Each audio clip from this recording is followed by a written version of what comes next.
बच्चों, आज 22 मई को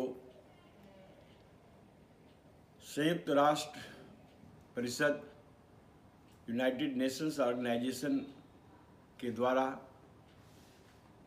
जैव विविधता दिवस बायोडायवर्सिटी डे मनाया जाता है। जैव विविधता है क्या? क्या है बायोडायवर्सिटी? उससे हमको क्या लाभ है? कैसे वो नष्ट हो रहा है और उसके लिए हमें क्या करना चाहिए, ये सोचने की बात है। आप जानते हो कि इस पृथ्वी पर बहुत से तरह के जीव जंतु और पेड़ पौधे पाए जाते हैं। करीब 20,000 प्रजातियां केवल चींटे की पाई जाती हैं। बहुत से जीव इतने ज़्यादा पाए जाते हैं कि कभी कभी हमको यह आश्चर्य लगता है कि इतने तरह के जीव आखिर क्यों पाए जाते हैं।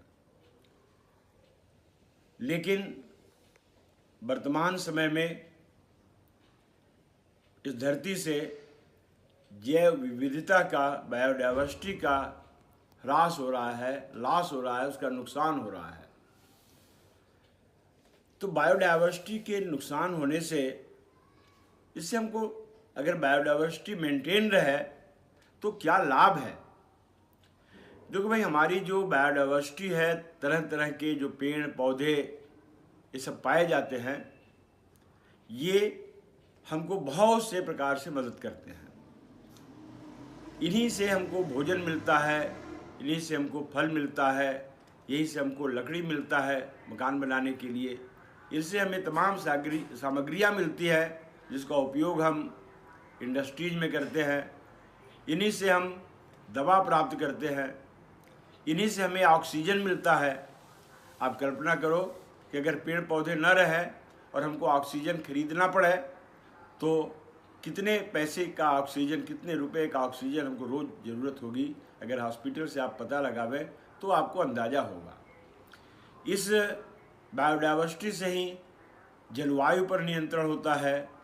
इसी बायोडायवर्सिटी के कारण, पेड़ पौधों के कारण ही जो भूमिगत जल है वो मेंटेन रहता है।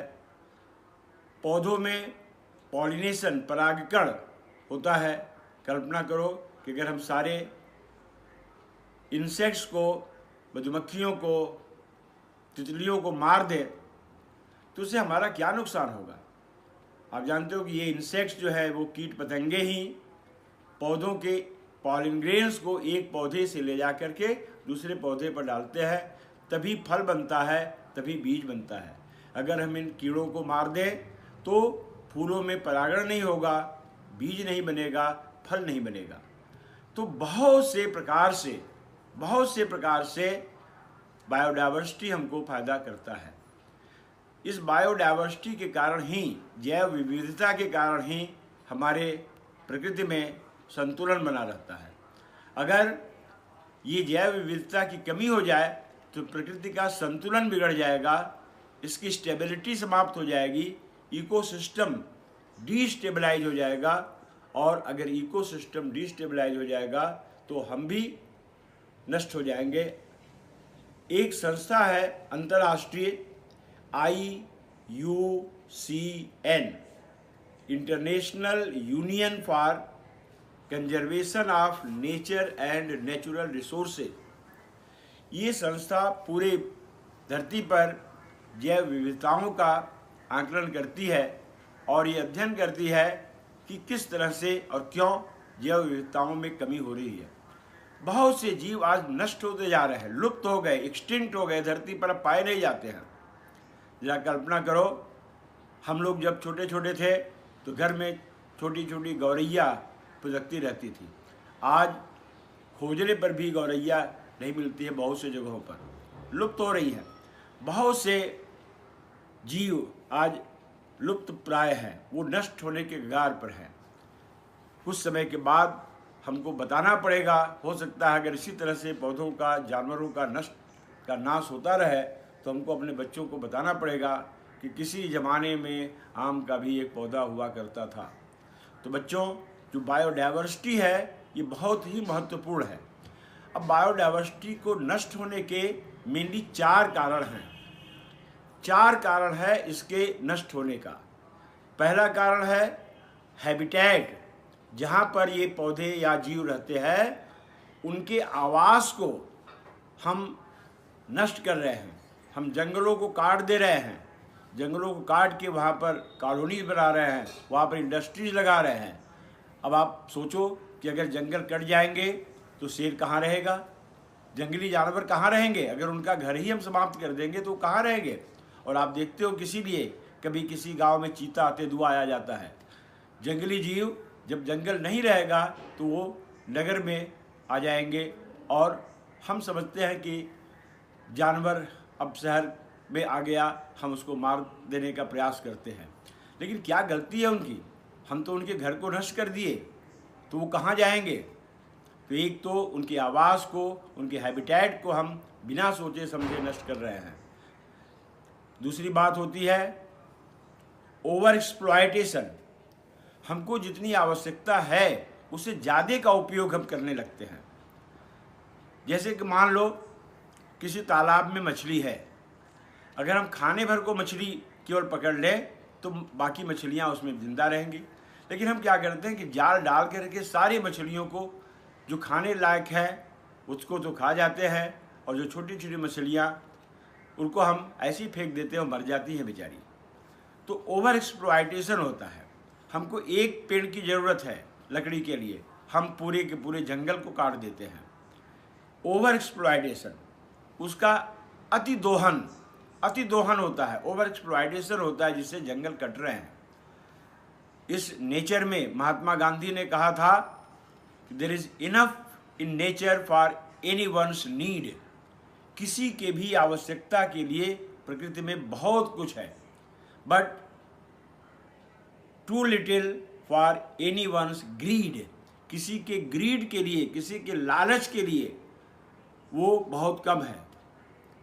आप नाम सुने होंगे, एक वीरप्पन चंदन की तस्करी करने के लिए पूरे चंदन के जंगल को काट देता था। तो ओवर एक्सप्लॉयटेशन ये दूसरा कारण है। तीसरा कारण है कि हम बिना सोचे समझे बाहर से दूसरे देशों के पेड़ पौधों को ले आकर के लगा देते हैं, और वो इतना बढ़ने लगते हैं कि हमारे यहाँ के जो लोकल प्लांट्स हैं, लोकल एनिमल्स हैं, उनको नष्ट कर देते हैं। एक बहुत कॉमन उदाहरण आप देखते हो, जलकुंभी। जलकुंभी अमेरिका से यहाँ पर आया है, अमेरिका से यहाँ पर आया। कुछ लोगों को इसका फूल इतना अच्छा लगा कि अमेरिका से आते समय जलकुंभी को लेते आए और अपने यहाँ के तालाबों में लगा दिए। आज जिस भी तालाब में एक भी जलकुंभी लग गया, वो सारे तालाब को भर देता है, और वहाँ के जो दूसरे पौधे हैं, वहाँ के जो मछलियाँ हैं, उन सबको वो नष्ट कर देता है। तो ये बाहरी प्रजातियों का आना ये भी बहुत नुकसान करता है। आप आजकल देखते हो सड़क के किनारे चक्रोड़ के दोनों तरफ एक घास है जिसको हम गाजर घास कहते हैं, पार्थीनियम नाम है उसका। एक बार पार्थीनियम अगर कहीं ग्रो कर गया, उग गया, तो फिर उसको नष्ट करना बहुत मुश्किल है, और अगल बगल के सारे पौधों को वो नष्ट कर देता है। तो हमारे बायोडायवर्सिटी का एक पार्थीनियम का पौधा तो बढ़ा, लेकिन उससे सैकड़ों तरह के दूसरे छोटे छोटे पौधे नष्ट हो गए।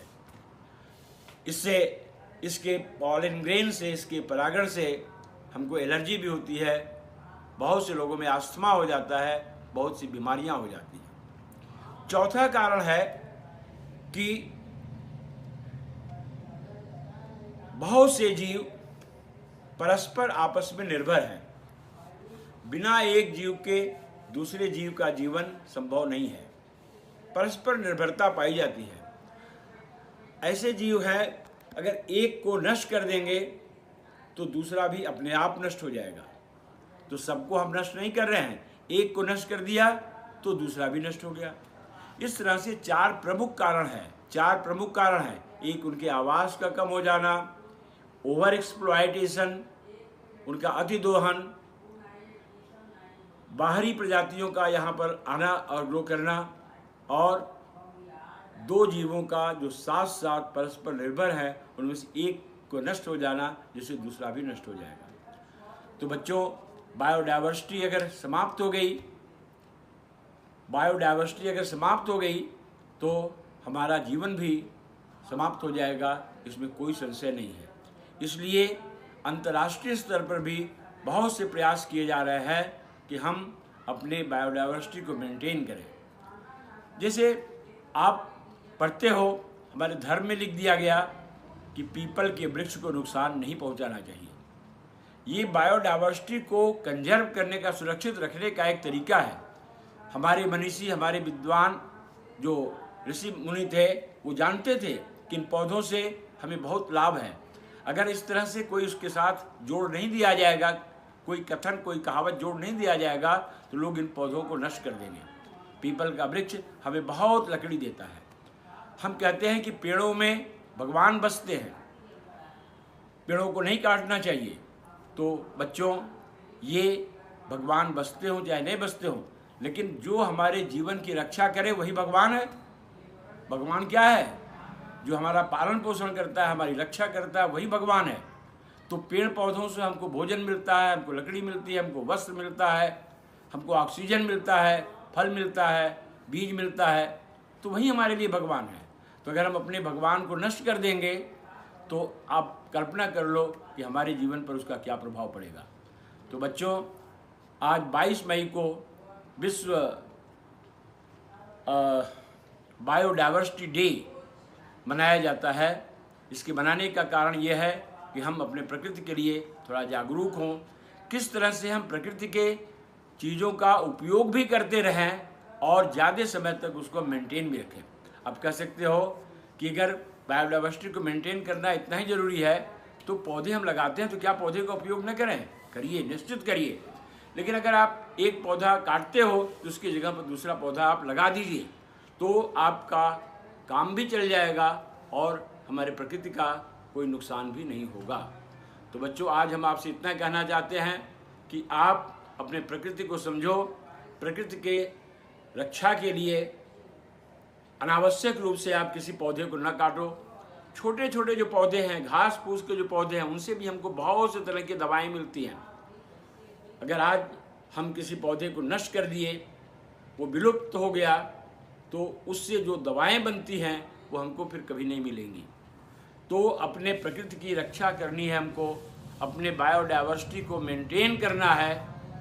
आज आप लोग एक निश्चय करो कि सभी लोग जहाँ भी कोई खाली जगह देखो, कम से कम एक पौधे को आप आज 22 तारीख को डाइवर्सिटी डे पर अवश्य लगावें। अगर सभी लोग थोड़ा थोड़ा भी करेंगे, थोड़ा थोड़ा भी अगर सहयोग सबका होगा, तो हमारी बायोडाइवर्सिटी मेंटेन रहेगी, प्रकृति हमारी समृद्ध रहेगी, उससे हमको बहुत कुछ मिलता रहेगा। क्योंकि अगर बायोडाइवर्सिटी समाप्त हो गया तो मनुष्य का जीवन भी समाप्त हो जाएगा। ठीक है बच्चों, तो कल आप निश्चय करो कि सभी लोग जहाँ भी कोई खाली जगह मिल जाए वहाँ पर एक पौधा जरूर लगा दो। वृक्ष हो तो सबसे अच्छा, अगर वृक्ष नहीं है तो कोई छोटा पौधा ही लगाओ, लेकिन एक पौधा लगाने का आप निश्चय करिए। धन्यवाद।